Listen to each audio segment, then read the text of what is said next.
पैठण नगरपालिकेतील स्वीकृत सदस्यपदाची निवडणूक आमदार विलास भुमरे यांना वेळ मिळत नसल्याने लांबणीवर पडल्याचं बोललं जातंय। त्यामुळे इच्छुक उमेदवारांमध्ये नाराजी पसरली आहे। राज्यातील सर्वच नगरपालिकेचे निकाल घोषित होऊन 2 महिने उलटले तरीही पैठण नगरपालिकेत स्वीकृत सदस्याची निवड झाली नाही। 21 जानेवारी रोजी पैठण नगर परिषद सदस्य पदाच्या निवडणुकीचा निकाल जाहीर झाला। यात 25 सदस्य निवडून आले। यामध्ये 17 जागेवर शिंदे सेनेचे उमेदवार विजयी झाले असून 4 काँग्रेस, 1 भाजप, 2 राष्ट्रवादी काँग्रेस, 1 उभाटा असे उमेदवार विजयी झालेत। शिंदे सेनेला पालिकेत स्पष्ट बहुमत मिळालं। बहुमताचा आकडा बघता पालिकेत 3 जणांची स्वीकृत सदस्यपदी वर्णी लागू शकते। यासाठी शिंदे सेनेकडून जवळपास 50हून अधिक शिवसेना पदाधिकारी, माजी नगरसेवक, शहरातील व्यापारी, डॉक्टर, वकील, पत्रकार आदींनी आपली वर्णी लागावी यासाठी खासदार संदीपान भुमरे, आमदार विलास भुमरे यांच्याकडे जोरदार फिल्डिंग लावली आहे। नगरपालिका निवडणुकीचा निकाल लागू जवळपास 2 महिन्यांचा कालावधी उलटलाय।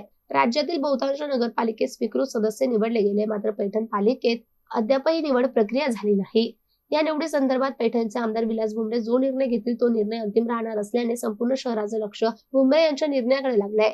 नगरपालिका निवडणुका पार पडल्यानंतर लगोलग जिल्हा परिषद पंचायत समिती निवडणुकीमुळे आमदार विलास भुमरे यांना वेळ मिळत नसल्याने ही निवड प्रक्रिया लांबणीवर पडल्याचं सांगितलं जात आहे। निवड प्रक्रिया दिवसेंदिवस पुढे ढकलली जात असल्याने इच्छुक उमेदवारांची धाकधूक वाढत चालली आहे।